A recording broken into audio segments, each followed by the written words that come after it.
Hello and welcome. Today I'm going to be talking about 4 common social media mistakes that a lot of companies make.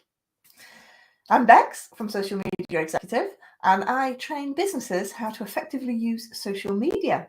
And you'll find new videos here on my channel every week offering lots of tips and advice on social media. So please do give us a like and subscribe to my channel if you're watching on YouTube.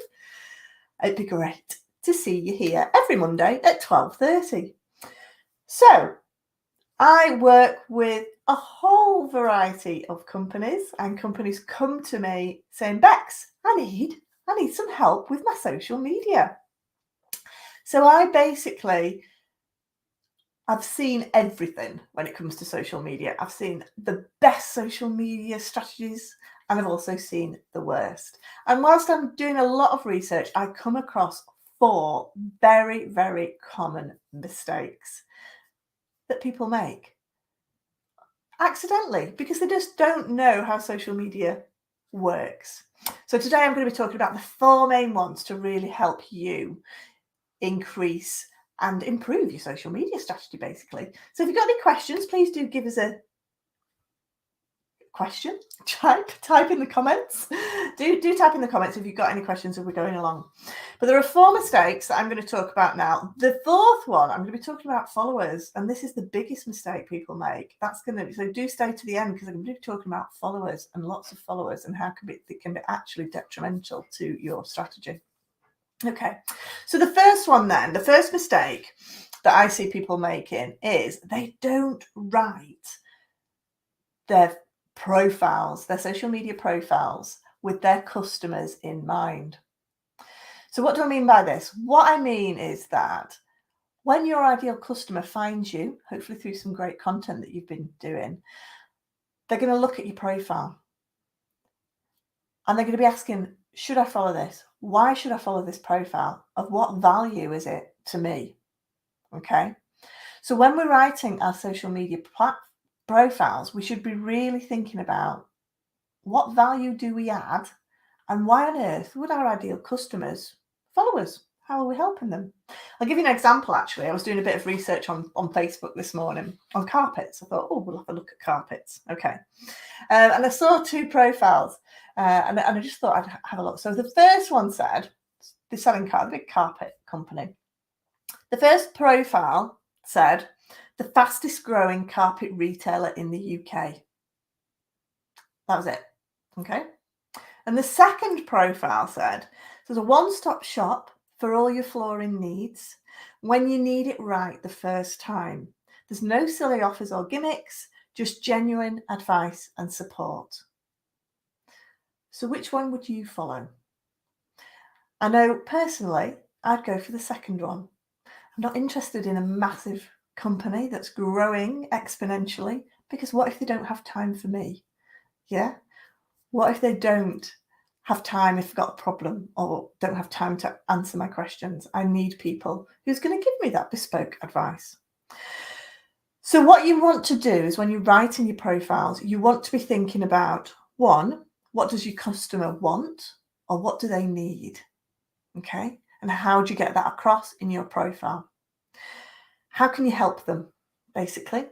Can you put straight away on your profile, be really clear about how you can help them? Maybe solve a problem or make their lives easier, okay? And then thirdly, you need to think about how does this make them feel? By using your services, by buying your products, how does it make their lives? How does it improve their lives? How does it make their lives better? So again, really think about your social media profile. Why on earth should people follow you in the first instance? So think about that. So the second common mistake that I see happening an awful lot of time is that businesses don't complete all the sections on their social media profiles.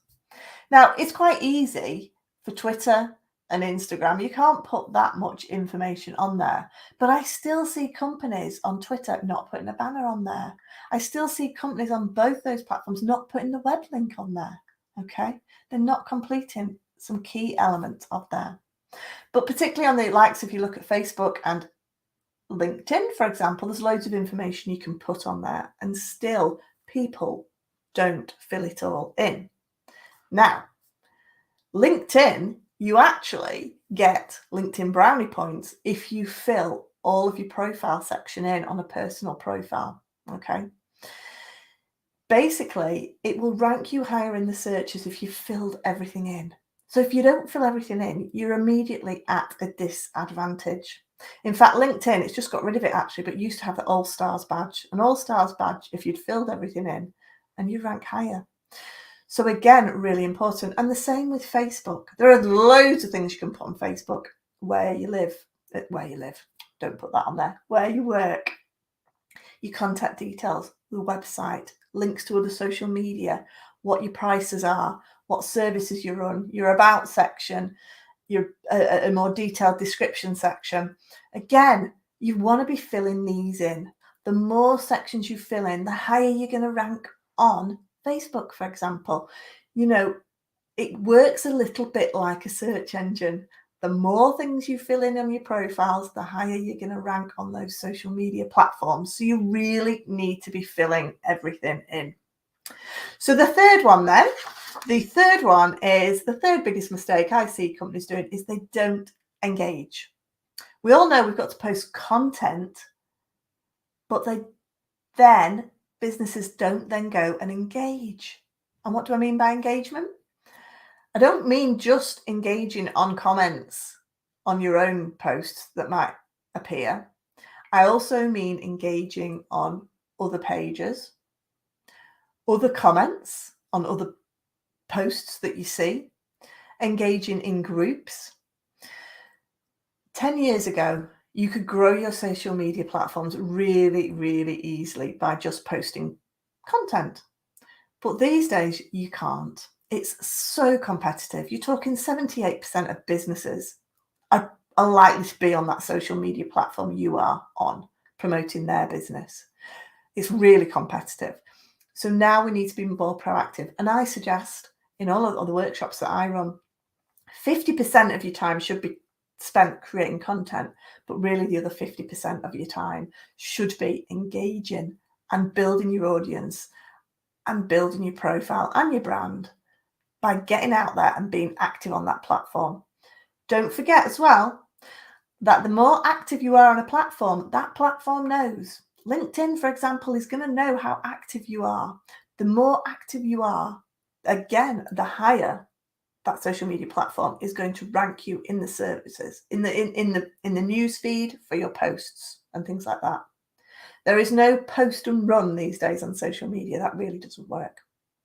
Okay, so the fourth one then, the fourth mistake that I see, and this is the biggest mistake, that is going for followers. And what do I mean by that? Growing high numbers of followers purely for a vanity unit. People come to me and say, Bex, I need 2,000 more followers in the next 3 months. And I always ask them, why? Well, it looks good, doesn't it? It looks like we're bigger, a company. It looks like we're really successful. Okay. My response to that is always, that is not the right reason to grow your followers because it looks good. Basically, you can grow your followers. You can buy followers. You can buy followers if you want. You can buy a load of robots. People sell followers, which are basically mobile phones in warehouses that become a follower. But that follower is never, ever going to engage in your content and is certainly never going to buy. It's a short-term, vanity. Look at all these followers I've got. If you then look down the newsfeed, you can see when you create posts, they start going to nobody because nobody's engaging. You've got to have engagement on your posts in order to reach lots of people. And robots are not real, so they're never going to engage with your posts. I also see lots of people running like, share and tag competitions. Well, on Facebook particularly, it goes against their terms and conditions, so you do risk being closed down for that. But also just trying to get people, incentivize people to follow their pages for a prize, okay? People search for competitions and free giveaways on Facebook, Instagram, Twitter, and they just spend all the days just liking and following pages for the sake of potentially they might win a prize. Growing followers in this way, they're not invested in who you are. They're not invested in your platform. They're never going to buy from you, and they're very unlikely to engage with a post. So in the first instance, when you first do these sort of activities, you might see a spike in followers and you might see a little spike in engagement, but it's very short-lived. Because then what happens is when you write a post, it's going to all these people who really aren't interested in your content. They don't engage. Your reach massively goes down. So therefore you end up with a page that doesn't grow and a load of disinterested followers who are never going to buy from you. Okay. So the most important thing to think about is that your social media platform is the first touch point. Okay. People are not going to necessarily find you, look at your posts, look at your page and go, oh, you've only got 150 followers. I'm not going to follow you. People are more likely going to find you if you're creating content. Most people find other pages through content. So you've got to have good content that reaches far and wide. And to do that, you've got to have an engaged community. Okay, people who really are interested in following you for what you're offering and what you're posting about. So you've got to look at that long-term strategy. Why are people going to follow you? And don't trick people or encourage people to follow you for free stuff. Okay. The most important thing is to be attractive to your ideal customer, and then create content that really resonates with them, that really promotes what you do and how you can help your customers. So next week, I'm going to be talking about 4 content mistakes people make. So if our profile's now looking fabulous, we're not making any of those mistakes. We now need to make sure that our content is attracting new followers who are our ideal customers. And in order to do that, you want to tune in next week at 12:30, where I will be talking about 4 mistakes people make with their content, which reduces the reach and reduces growth of your social media platforms. So I hope you've enjoyed watching today. Please do give us a like and a thumbs up, and subscribe to my channel if you're watching it on YouTube for lots of tips and advice on social media. And I will see you again next week at 12:30. And if you've got any questions, just pop them in the comments below and I'll be happy to answer them. Hope you've enjoyed watching today, and I will see you next week. Thanks, guys. Bye.